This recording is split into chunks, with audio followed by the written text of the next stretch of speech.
and welcome to another episode of the Jason Edwards Show. We are very, very fortunate to have an incredible guest today, Mr. Lance E. Nichols on the show. How are you today, sir? I'm doing fine, man. Thank you for having me. Good. Those of you that are out there, if you don't mind sharing the stream, also chat in. Let me know you can hear me loud and clear and make sure we don't have any glitches that way. And then we'll get into our interview. I'm going to just pick up my phone here. So I'm not texting Lance. I'm just making sure we're live. It's your show, brother. You can do whatever you want. Cool. So we're good. So I want to, as always, I like to kind of start early days, like you were born in New Orleans, right? Correct. Okay. And did you always want to be an actor? Like from day one, you were going to plays and things as a kid, or? Actually, I wanted to be a doctor. Oh, wow. Specifically a pediatrician because I love kids. And so when I started college at UNO, I was a pre-med major for my first year. But I was also taking a drama class. And at the end of my freshman year, I took a look at my grades and said, who am I kidding? This is not going to work. I had a 2.2 GPA at the time, was barely hanging on. And so going into my sophomore year, I switched majors from pre-med to drama and communication. And in one semester, my GPA went from a 2.2 to a 3.8. And I said, okay, well, if nothing else, I can play doctors. I don't have to be one. Yeah. And that's be any doctor you want. And I played many doctors, too. Yeah. So, but it's strange because when I was in high school, I was president of the drama club my senior year. I was on the speech and debate team. So I always had an interest in acting, but I really thought I wanted to be a doctor, and it just didn't work out. And did you go to any schools for acting after that? Or did you go straight to L.A. after high school? Or after I graduated from UNO in '77, I stayed here a year. I worked as an assistant stage manager, prop master at the now defunct Beverly Dinner Playhouse. Okay. Which, for those of you listening and watching, was an equity dinner theater here back in the 60s and 70s out in Jefferson Parish. I left here in '78 and I moved to LA in '78 and started taking classes out there and studying with different people. There's a wonderful actress who was very well known in the 40s and 50s, Nina Foch, well-renowned actress, who was one of my primary acting coaches in LA. But I studied with a whole bunch of different people. Sure. I studied at the Beverly Hills Playhouse when Milton Gonzalez was the director. So I've got experience, collegiate experience from professors as well as professional experience in LA. Got it. And when you got to LA, was it just hit the ground running, or was it a struggle to kind of get those first few roles? Well, the first thing I had to adapt to was just living in LA, man. Right. You know, Southern boy, New Orleans boy, LA was a hell of a cultural shock for me, man. I'm sure. It was very obvious that right away I could not get around LA on public transportation like I could here. That wasn't going to work. Yeah. So I had to buy a car. I was fortunate enough that initially I stayed with my sister.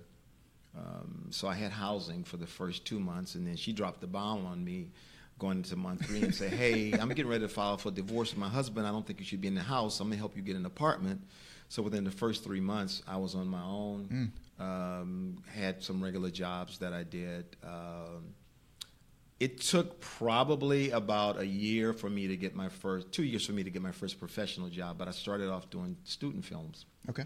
At USC and UCLA, and those were great because I got a chance to actually get on-set experience and work with some up-and-coming film directors and producers.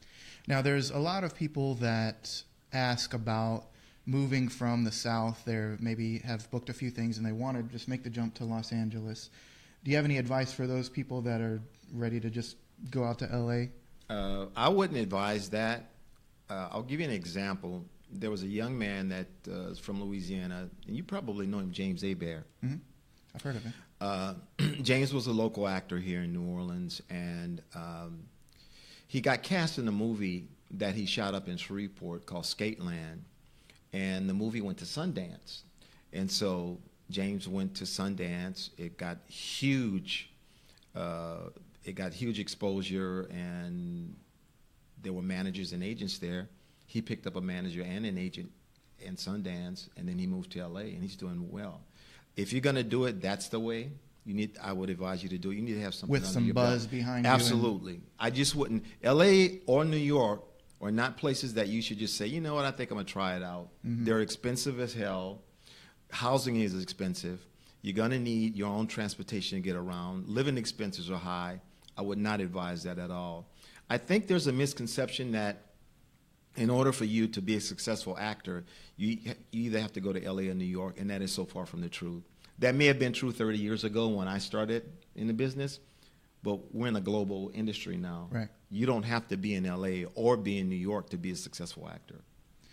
Yeah, I think so. And you said, too, because there's also a lot of people watching that maybe haven't booked many roles or haven't had the success. But when you first landed, wherever you, in L.A. in this instance, but even here locally, talk about the value of working in the student films and the things that...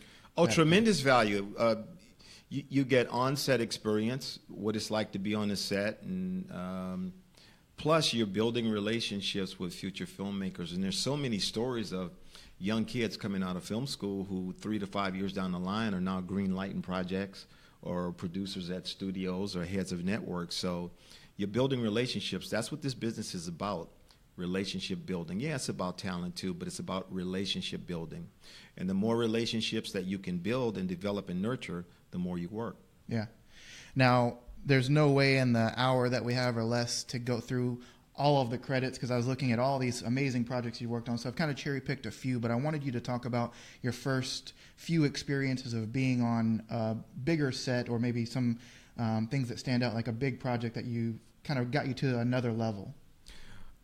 Oh, man. Well, I have to comment on this because this is funny to me. The first time I was actually on network TV was 1979. I was on an episode of The Dating Game. And I actually won. The girl picked me. How about that? And I actually have the video out there, and you're not going to see it. I'll probably share it with Jason, but I'm not going to let you see it. It'll be a Jason Edwards show. Yes, it will. Exclusive. The first network show that I got that was not a game show was a show with Nell Carter and Dolph Sweet called Give Me a Break, which used to air in the early 80s, and I was on an episode with the Pointer Sisters.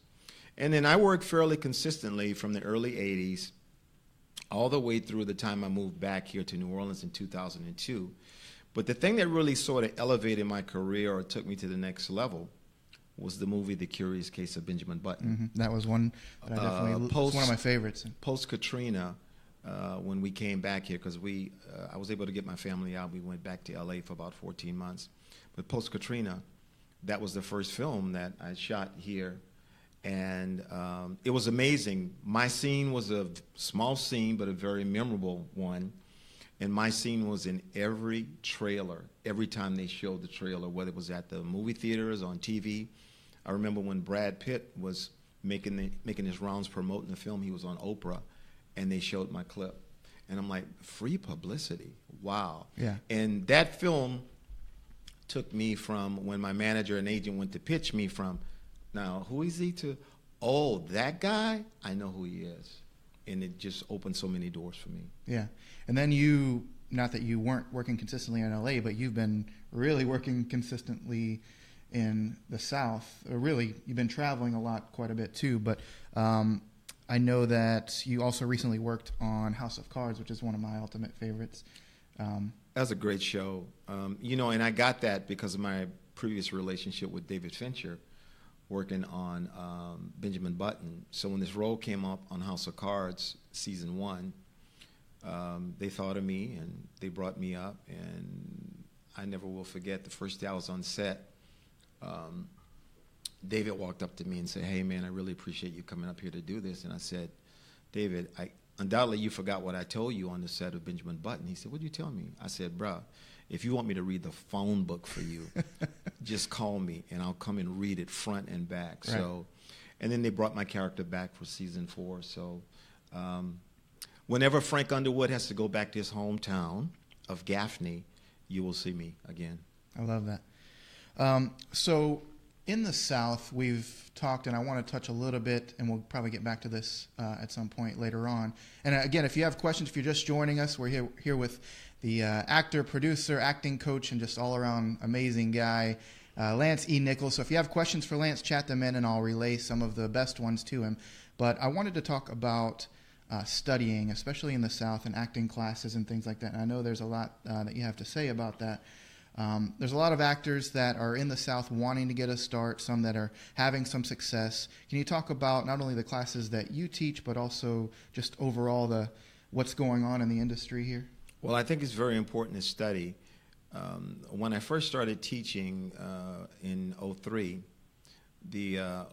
a lot of the actors that were taking my classes were people who had a casual or recreational interest in acting. But I've noticed post-Katrina, we're getting kind of a different breed of people. We're getting people that are very, very serious about the craft. And I can't stress enough that we have so many transplants here now, people that have moved from LA and New York to come here. And the transplants are very, very focused and very, very disciplined about their craft. And so I would encourage our local people here to step up their game. Now I'm going to say this. You've got some acting coaches that are strictly just coaches, and what they do extremely well, Tim Phillips being one of the people at the top of the list. Then you have other coaches like me who are actor coaches or actor teachers. When you are looking to study with someone who is an actor teacher, you should be looking at their work credits as well as their teaching credits. If they are doing more teaching than performing, then that should tell you that that's not the person that you want to study with. It's amazing to me. There's a proliferation of coaches now. It seems like everybody does like 2 lines in a episodic, or they do 5 background roles, and suddenly they feel like they're qualified to teach, and they're not. And I just don't want to see people wasting their money or being misinformed. So here's what I'm going to suggest to you. Before you spend money on anybody, get on the internet and do a Google search. And I don't mean go to that actor or that person's or that organization's website, because everybody can set up a website and make themselves, their company, or their organization look good. I'm suggesting that you do an independent Google search, because you can find out everything about people on the internet now, both good and bad. And if you're not doing it that way, you're doing a disservice to yourself. Yeah, I think it's a challenge because as beginner actors, people that are getting into the industry, you want to start studying, and also you want to know that you want to feel that you're good or you're making progress. And sometimes you'll get the feedback that you're doing great when really you're not on the level that you need to be at yet. Well, what I'm finding, Jason, is that a lot of people, particularly younger people, and I say younger, that under 30 crowd, a lot of them don't do their homework. And they're either going by what they heard or what someone said to them. And I've had so many people that will get in touch with me and say, hey, Mr. Nichols, I'm interested in studying with you. And the first question I ask them is, well, did you go on the internet and look me up? And usually they'll say, well, no. And I'll say, well, before we continue this conversation, I'd like for you to go on the internet, look me up. And if you like what you see, call me back and let's continue this conversation. I mean, hopefully you just wouldn't buy a car just because the salesperson said this is a good car. Right. Hopefully you would get online, see what the history of the car is and everything. So, guys, do your homework. I can't stress this enough. That's your duty. This is a business. This is not, this is not fun and games. This is a business that you operate, and you need to treat it like a business.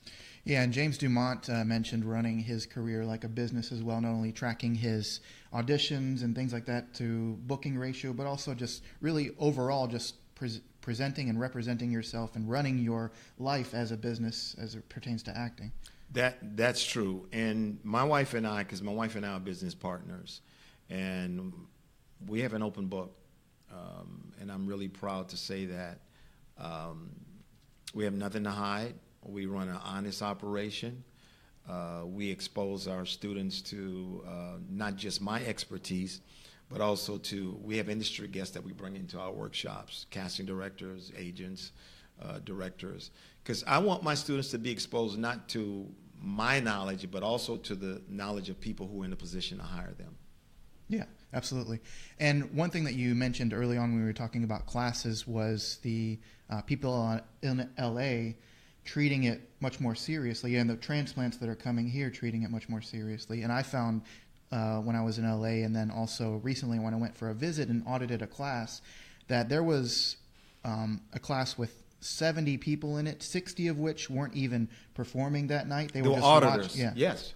That's very common. That's very common to be in a class where there's 70 people, which is why I keep my classes small.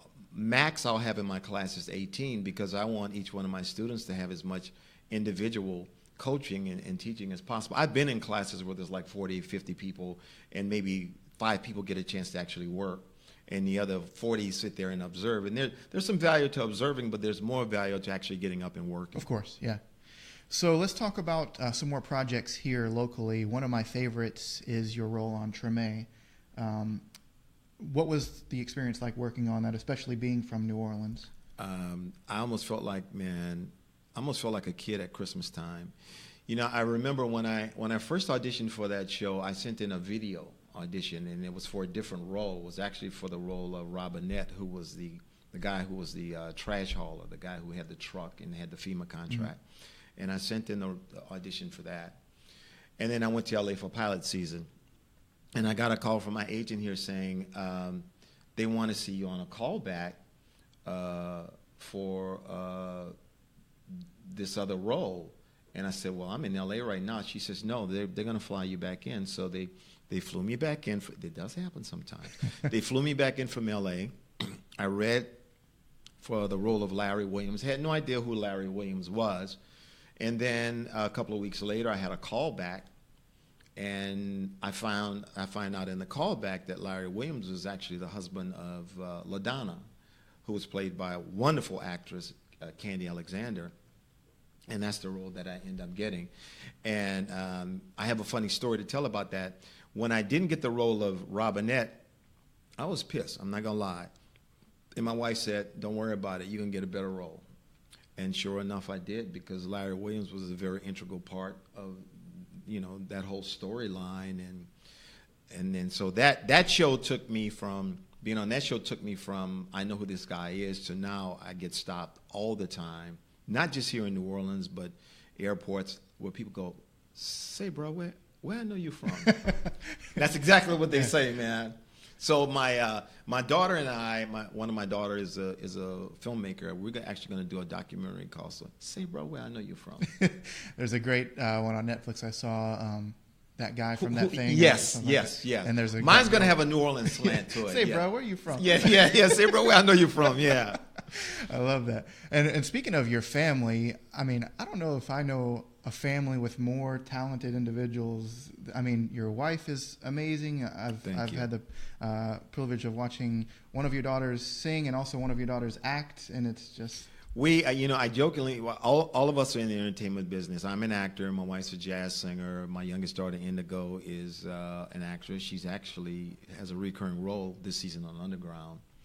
My middle daughter is a videographer, but she's also a performing artist. She's a documentary person. And then my oldest daughter, who lives in L.A., is an aspiring songwriter. So I jokingly say that the Nichols family, we're the poor version of Will and Jada Smith. We have their talent. We just don't have their money. Yeah, right. And then also a great project that you've been working on is Into the Badlands, which is filmed here in New Orleans. I love that show. You play the River King? Is that right? Season 1 was filmed here in New Orleans, but last season they went to Ireland to shoot. And they actually checked my avail to come to Ireland for one episode, and then at some point they unchecked my avail, and I didn't go. So my character's not on season 2, but I would encourage people to watch the show. It's a very interesting show, a lot of martial arts, and it's some kick behind fight scenes in there. Oh, yeah. Some women with incredible fighting skills. So I love the show. I watched the first episode of season 2, so I've been told that just because I didn't come back season 2, my character didn't come back season 2, does not mean it will not come back season 3. So we'll see. The River King lives. The River King lives. Yes. So one thing you mentioned in that audition for Treme that your wife was very smart in saying is that you're going to get something better. How often in your career have you auditioned for something, didn't get it, and then later on got something much better or something more fitting for you? Or it's happened so many times I can't even remember. There have been times when I've gone in to meet a producer or director, and I read for a part, and the director says, I can tell you're a really, really seasoned actor. I don't think this role is quite right for you, but I'm going to find something. And usually, that kind of goes in one ear and comes out the other. But there have been many times where they've written or they have created a role for me because they wanted me to be a part of the process. Or there have been times where I've read for projects, got a call back, didn't get cast in that particular thing, but 2 or 3 years down the line, that director remembered me and said, hey, I told you I had something for you. He said, I didn't think it'd be 3 years later, but I told you I had something for you. I'm like, better late than never. Yeah. Those types of things are so inspiring to not only me, but a lot of people that watch, because there's time, especially earlier in our careers, where just hanging on every audition. I mean, they say do it and forget it, but for me, it's very difficult. But knowing that later on, and that's already happened a few times, where something more appropriate for me or a bigger part or something that I preferred opened up later on. It's true, and because as the actor, we don't have the information that the casting director has or the writer has or the producer has. So I tell people, when you go in, above all, have fun. If you are not enjoying the audition process, the callback process, then the person watching you is not enjoying it too. And so that's the main thing. Above anything else, above memorization, above anything else, have fun. Because if you're having fun, the person or the people watching you are having fun. I love that. And you sent me a clip of an audition. I may pull it up at the very end, but I want to ask your advice or some tips on just the audition process and going through that. Other than having fun, is there kind of some technical things that you look for in auditions, or try to stand out, or add a button to the end, or is there some kind of signature thing that... Well, it depends on whether you're speaking of live audition or video audition, Okay. because there's different technique, for lack of a better word. In a live audition, it's important that you are engaged with whoever you're reading with, whether that be the casting director or whether that be the reader. Setting specific eye lines is really important in both a live audition, but even more so in a video audition, because if you're in a scene, if your character's in a scene with multiple characters, how do you sell that if you're talking to 3 other people? Well, for one thing, you never place all 3 of them on one side of the camera. You split the difference. You place some on one side of the camera and some on the other side of the camera, so we see specifically who you're talking with. I have a technique that I use, and if we get a chance to actually show the video clip that I'd like for you to show, I'll kind of share it with the viewer. I don't want to let the cat out the bag right now, but it's a technique that has worked very, very well for me on video auditions. And when you get a last-minute request, and a lot of times the video auditions are last-minute requests, and you've got 8 to 10 pages of dialogue, there's a technique that I use that I'd like to say is seamless, and that I think could help the actors out there watching the show. Okay. Well, we'll save that for the very end. It does have some cursing in it, so kids that are watching, we'll have you turn off at that point. I know you kids are on spring break, but y'all go in the next room. All right. But we'll save that one for the very end, just because I want to get to something that I had the opportunity to work on with you, which is Shepherd. Can you talk a little bit about the experience of, or what it is, what you can say? I don't want to say because I'm not sure what you can reveal, and then we'll play a little clip from it as well, hopefully. Shepherd started off 2 years ago as a web series. I was in LA at the time for pilot season, and I got an email from a young man here named Andrew Bryan, who's a local filmmaker here. And he introduced himself to me via email and said, Mr. Nichols, I've written a short film, a short script. He said, and I've been asking around town who could play this. He said, and your name comes up #1 all the time. He said, and I'm very familiar with your work. He said, but before I send you the script, since you're not familiar with my work, I've included links to 3 short films that I've done. Please take a look at the links. And if you feel like you'd still would like to work with me, get back in touch. Jason, I have stuff sent to me all the time. 2% of it is really outstanding. About 98% of it falls between mediocre and garbage. Mm-hmm. And I took a look at these links that this young man sent, and I was blown away. I'm story-driven and character. I'm story-driven first and character-driven second. And everything about these 3 shorts was outstanding. Story, cast, cinematography, production design, directing. And after I looked at the 3 films, I emailed him back and say, send me what you wrote. And he sent it to me. And when I read it, I literally, the hair on my arm stood up. And I called him and said, my God, man, where did you get this from me? So he kind of gave me an idea of how he came up with this concept. We shot the web series in 2015. It premiered at the New Orleans Film Festival later on that year, got a lot of buzz. And in the audience at the film festival was a young lady.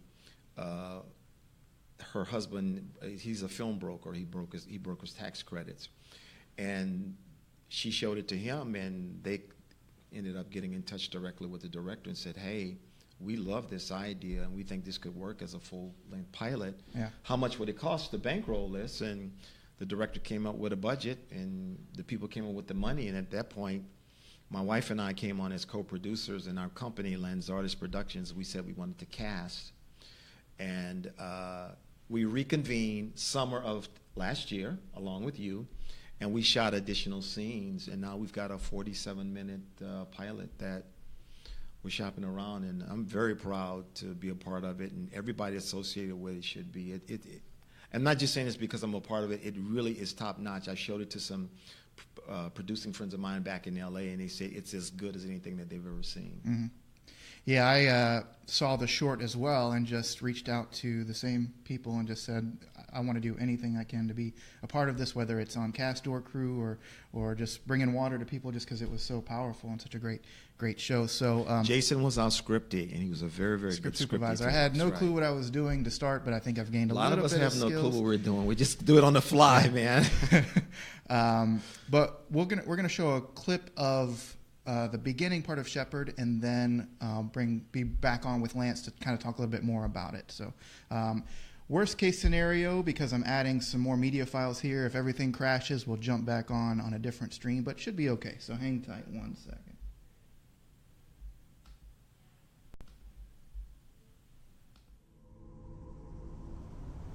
Why are you doing this? We're all sinners, Will. I'm giving you the opportunity to confess yours to God and ask for his forgiveness. You know what you're talking about, man? Yes, you do. No, I don't. You crazy. I didn't do anything. Denial is not going to help you anymore. Honestly, tell me, what did I do? Murder.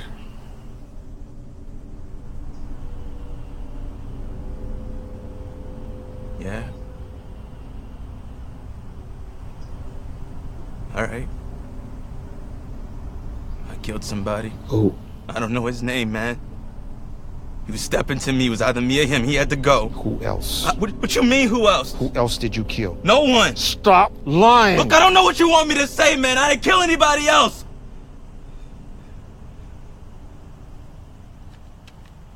See that box? Open it.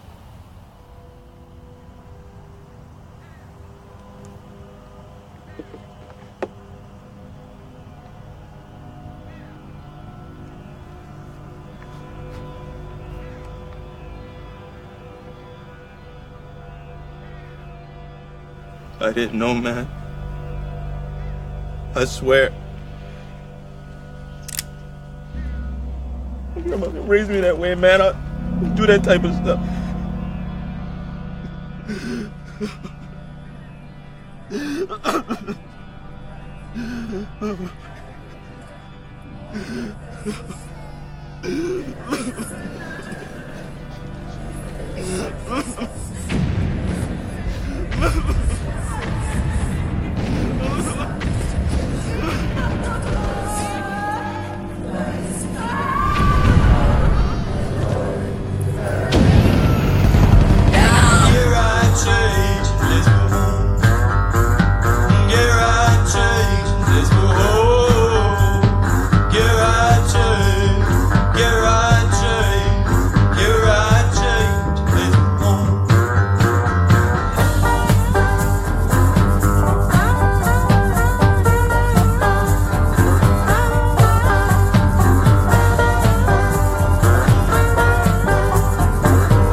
All right, so that was an opening clip of Shepherd, and I'm so proud of just being able to work on the crew on that and meet people like you and just Andrew and Chip and everybody that was a part of it.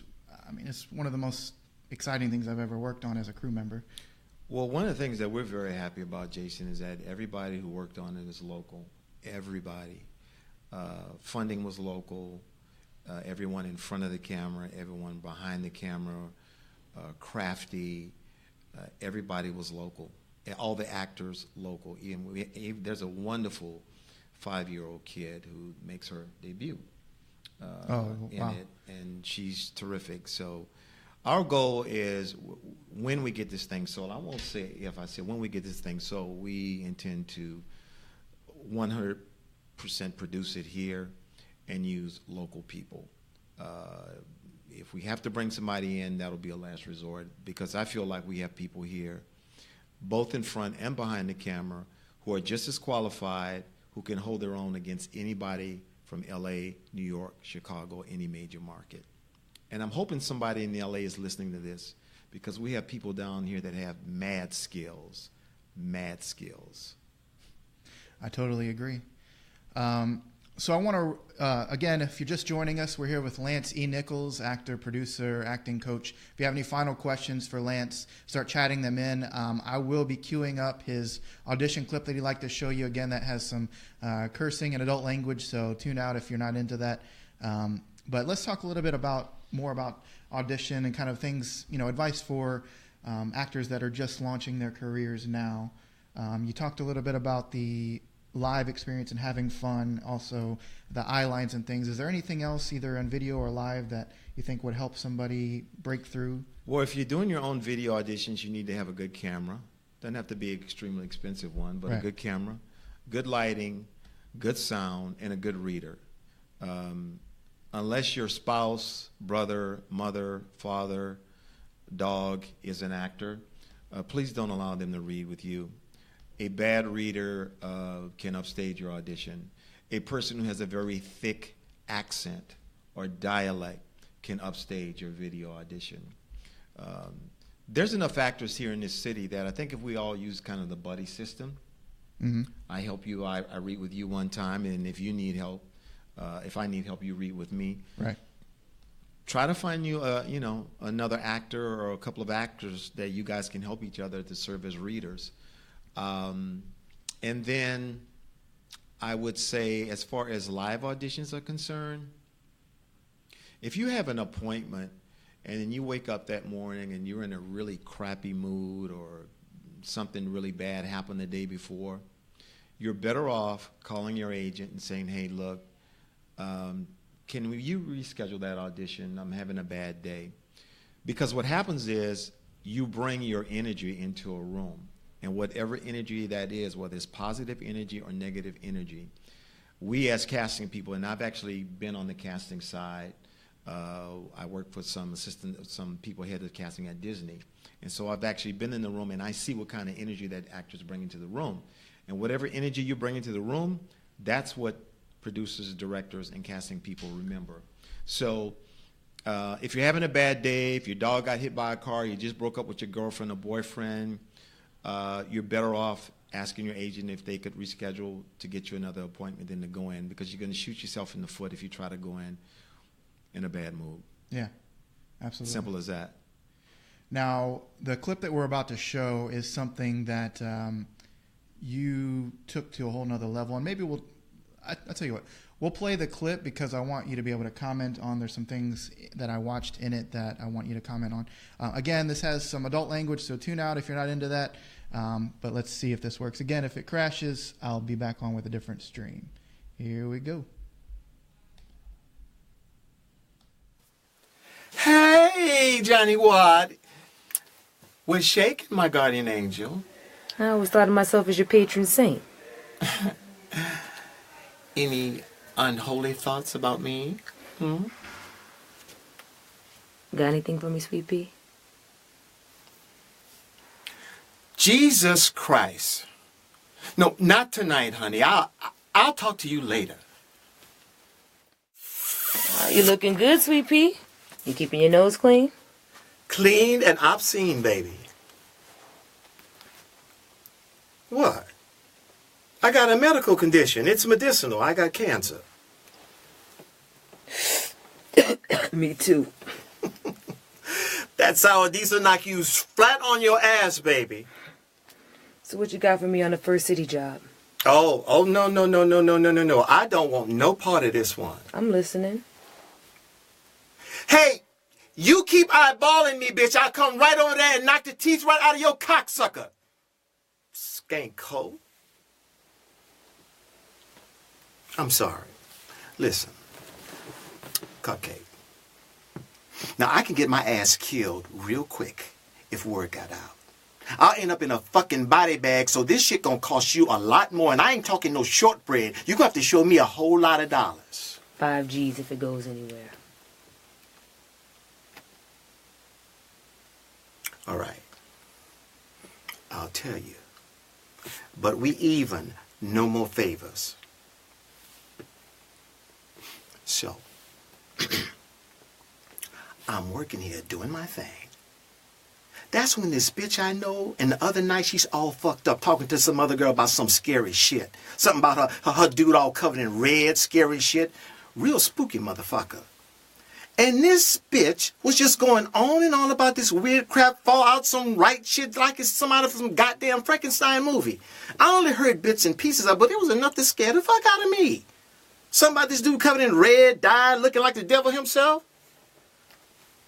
The bitch who's doing all the talking, she says the boyfriend of hers said he robbed some bank and all hell broke loose. What's her name? She goes by Leah. Just some working junkie bitch. Dances here on and off, I know from the streets. For a while. Get a number on her and call me. Hey, don't do that, Brutus. What kind of cancer you got? Cancer the cock. What do you know? Me too. Oh, it's got some issues. Oh, we all got issues, honey. It's got very sad eyes. Hey, baby. I'm glad you called. I was running out of options. Jesus, girl, look, I always knew you was some hot shit, but with all that makeup, you goddamn beautiful. You got something right. I'm really fucking sick. Oh, yeah, Mama got something for you. There you go, baby. Let's keep you rocking. You set me up, bitch. Hands! Let me see your hands, both of you. Out of the car slowly. I know my motherfucking right. Don't you fucking touch me. Police brutality. Someone right here, take some motherfucking pictures. All right, that was Lance E. Nichols on a usual Saturday night. No, that was great, and also what I wanted to talk about before you talk about some points there is the way that you kind of went all the way with it, with the wig and the everything, and oftentimes we're told to kind of just suggest things, but you went for it. There's certain characters you can't suggest. And when I got the breakdown for it, it said that this guy was a police informant and that he owned a strip club and that he was a cross-dresser and he had a foul mouth. And so I said, well, if I'm going to turn this in, if nothing else, they're going to remember this audition. And so I decided to go all the way. My wife went with me to a wig shop. We walked in. The lady said, what kind of wig you want? And my wife picked it out. And the lady said, oh, this doesn't really fit your complexion. My wife said, it's not for me, it's for my husband. And the woman just kind of looked at me.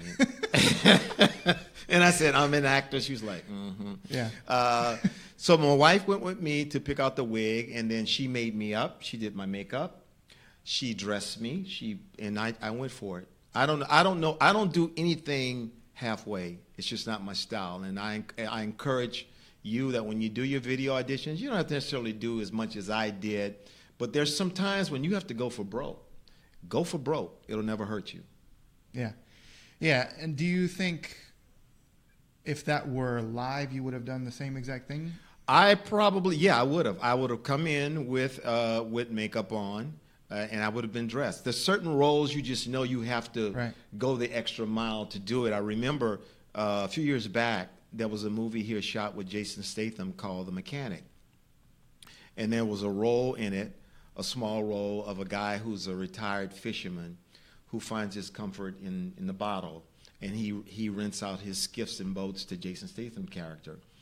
And my late agent, Claudia Spiker, I got a request from the casting director in Atlanta to submit.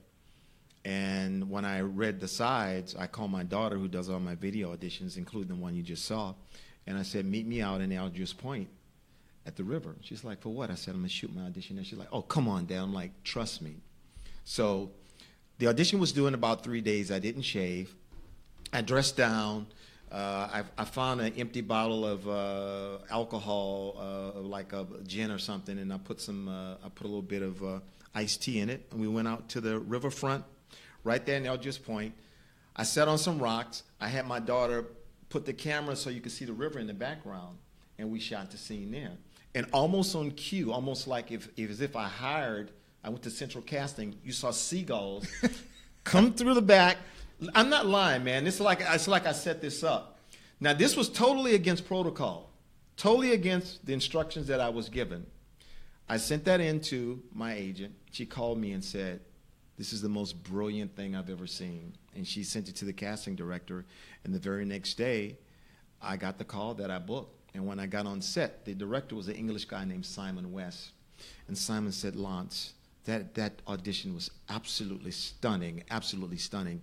Now, again, I don't do that for every role, but sometimes I just know. Feeling, yeah. I have a feeling. I know when I have to step outside of the box, break the rules. And as long as you come through, when you break the rules, nobody penalizes you.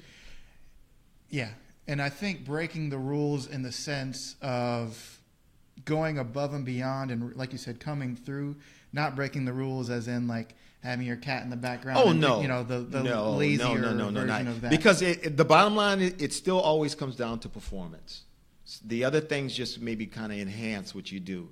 So you still got to come through with performance. It can't be just whistles and bells. Yeah, it can't. And be. Understand it's a risk. I mean, it depends on who you're sending it to, and if they're offended by those things, or if they're, as this director, just loved it. There's this same casting director I'm talking about. We were talking one day about actors like me, and she said, "Oh my God, we always know that when we get an audition from David Jensen, who's a very prolific actor himself, we know that we just go pop a bag of popcorn because we know we're going to see a movie." Right. She said, but his auditions are just, they're fabulous. Everyone he turns in.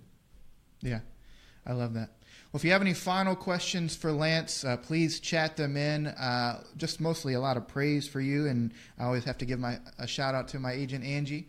Said hello earlier. Hey, Angie, how are you? How are you? Oh, can I comment on with the audition? I said I wanted to make a comment. Yes, quick please. Comment. I'm sorry. Yes. Okay, so the audition that you just watched, that was 9 pages of dialogue, and I had 2 days to turn it around.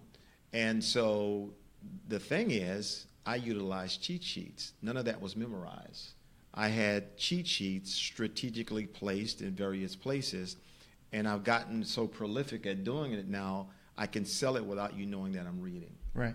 So if you want to learn how to do that, get in touch with me, because that is a skill. And it'll save you a lot of stress when you have 12 pages on a video audition and you have less than 24 hours to turn that around. Yeah, it's definitely a learned skill and requires practice, because I've had some people come in that I was helping out taping, and they had a couple pages typed out, and you could just totally see that they were reading. Oh, yeah, because you can see the eyes going back and forth.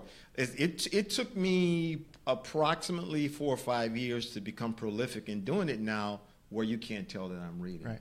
Now, obviously that wouldn't work in a live audition. So in that circumstance, do you have any tips on how to speed up the memorization process, or anything that you've done over the years to learn lines quicker?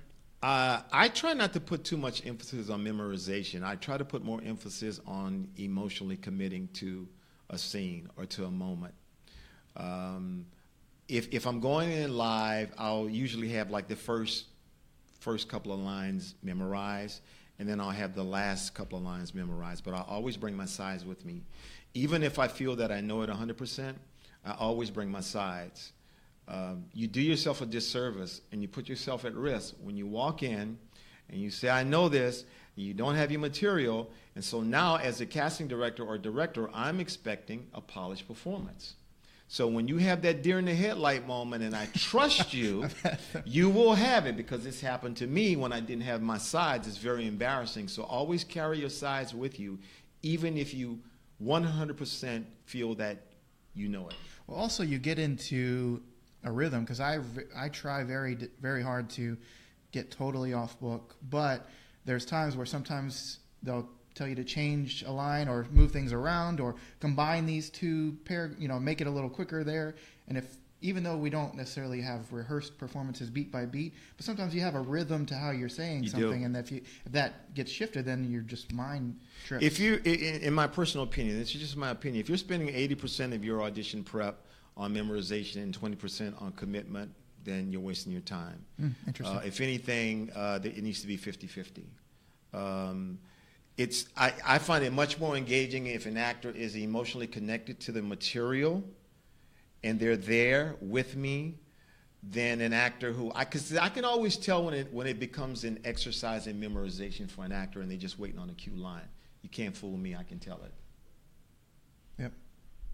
And I've heard casting people comment about other actors and how they just stayed in it versus, like, I see a lot of people do, for lack of a better term, like pulsing, like they're in it for their line and then they're out of it waiting on the line, and then they're in it for their line. Right. So there's probably a more professional term than that, but yeah, staying in it the whole way. And the thing is, see, if you have your sides in your hand and you're in the moment and you go blank for a second, all it takes is a quick glance down at your sides and come back in and you're still in the moment. Yeah. And that's the advantage of having your sides with you. If you didn't have your sides with you and you go blank, it's like, right. Guess we're done here. Yeah, we are. And can you imagine, let's say you had a 4-page emotional scene, and you're 3 pages through this emotional scene, and the climax is coming up on page 4, and you don't have your sides, and you go blank. Yeah. It's hard to get that back. It really is. You know, you can say, oh, my God, I'm sorry, and can I start again? So don't do it to yourself. Always have your sides with you, even if you are sure, even if you are 100% positive that you know the material. Because that one time you feel like you know it, you'll have that deer in the headlight look. Yeah. It happens.